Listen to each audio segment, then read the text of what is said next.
자, 이재명 대통령이 메가 프로젝트 2차 민관 합동회의를 열고 속도전을 넘어서 전격전을 치러야 한다면서 빠른 집행을 강조했습니다.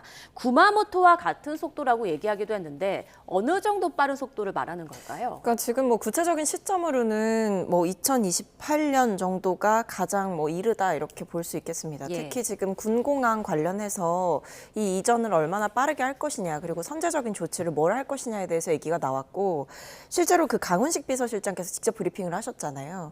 그래서 군시설 이전과 임시 분산 배치 자체를 2028년 하반기까지 마무리를 하겠다. 그렇게 얘기를 하고 있는 상황이라서 그런 군 공항 용지가 반도체 산업단지로 빠른 전환이 이루어질 수 있도록 구체적으로 속도를 내겠다라고 얘기를 하고 있는 상황이기 때문에 가장 빠른 시점 자체를 계산해서 지금 2028년을 얘기하고 있는 상황인 것입니다. 예, 지금 국민의힘에서는 더불어민주당 전당대회 앞두고 호남 지역 표심 잡기 위해서 지금 공약하는 거 아니냐 이렇게 보고 있더라고요. 그렇죠. 왜냐하면 이번에 발표된 내용을 보더라도요. 지금 중요한 전력, 용수, 그리고 예산 문제 이런 것들이 하나도 결정이 되어 있지 않은 상황이거든요. 전력 같은 경우에는 2030년이면은 송전망이 모두 포화 상태가 되는 상황이고요. 용수 같은 경우에도 정부 스스로 작년에 하천 유역 수자원 관리 계획서라는 거 있습니다. 이걸 확정을 했는데 이 계획서 안에도 영산강, 섬진강 이 지역의 물이 수억 톤 부족할 수 있다라는 것들이 명시적으로 들어가 있어요. 예산 같은 경우에도 30조 원 정도가 지금 들어갈 것으로 예상이 되는데 이것을 어디서 조달할지 구체적인 계획조차 없는 상황입니다. 이렇게 모든 것이 굉장히 두루뭉술한 상황에서 청와대에서 이런 발표를 한다는 것은 결국에는 이제 마지막 남은 호남과 서울, 특히 호남에 있어서의 민심을 잡기 위한 것이 아닌가라는 생각에 굉장히 의심이 들 수밖에 없는 것이죠. 좀 이것은 어쨌든 청와대가 전당대회에 깊숙이 개입하고 있는 것이 아닌가. 오히려 호남 지역에서 정청래 후보가 조금 어떤 기세가 있기 때문에 김민석 전 총리를 돕기 위한 것이 아닌가라는 생각이 드는 부분이라고 말씀드리고 싶습니다. 네, 민주당 전당대회 얘기는 잠시 뒤에 나눠보고요. 자, 이렇게 이 대통령 부동산 세제 개편 손질 등 여러 정책에 드라이브를 걸고 있지만 지지율은 하락세입니다. 자, 어제 나온 리얼미터 지지율을 보면 4주 연속 하락했고요. 취임 후 최저치를 기록하기도 했습니다. 지금 민주당에서도 상황을 좀 심각하게 보고 있나요?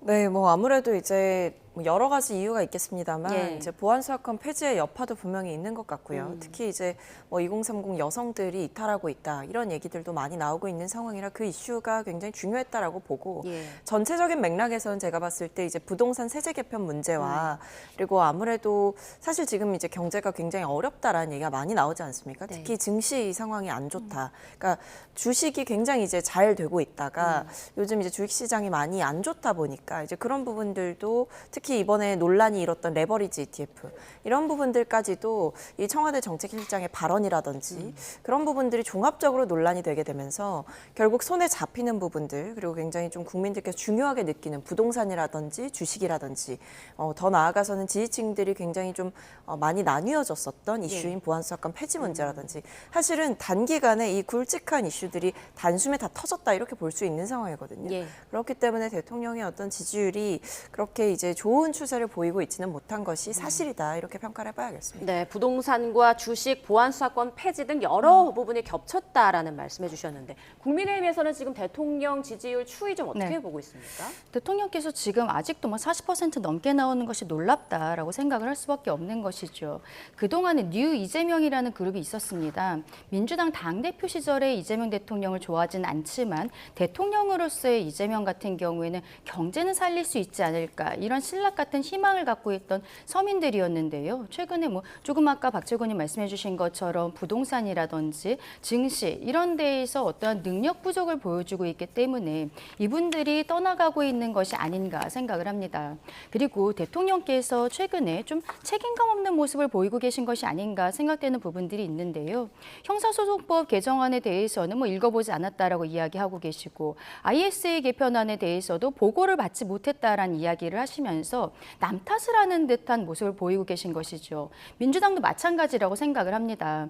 레버리지 ETF가 지금 국민적으로 굉장히 좀 분노의 중심에 있는데 당에서는 여기에 대해서 협의한 적조차 없다라는 이야기들을 하고 있습니다. 그리고 지금 전당대회 과정에서 모든 당대표 후보가 친명 후보라고 스스로 자처하고 있음에도 불구하고 보안수사권 문제에 있어서는 오히려 대통령과 법무부 장관의 의견과는 아예 다른 형태의 당론으로서 지금 법안을 통과시켜 놓은 상황이거든요.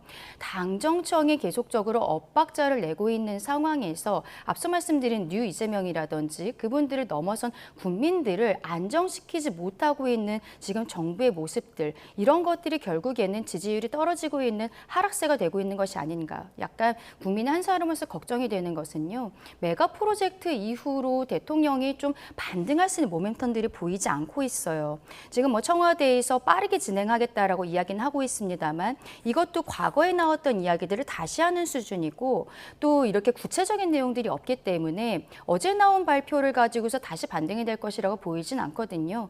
한동안 하락세가 계속되지 않을까 생각합니다. 네, 조만간 나올 부동산 공급 대책 등으로 다시 민심을 좀 끌어올릴 수 있을지 좀 지켜보도록 하고요.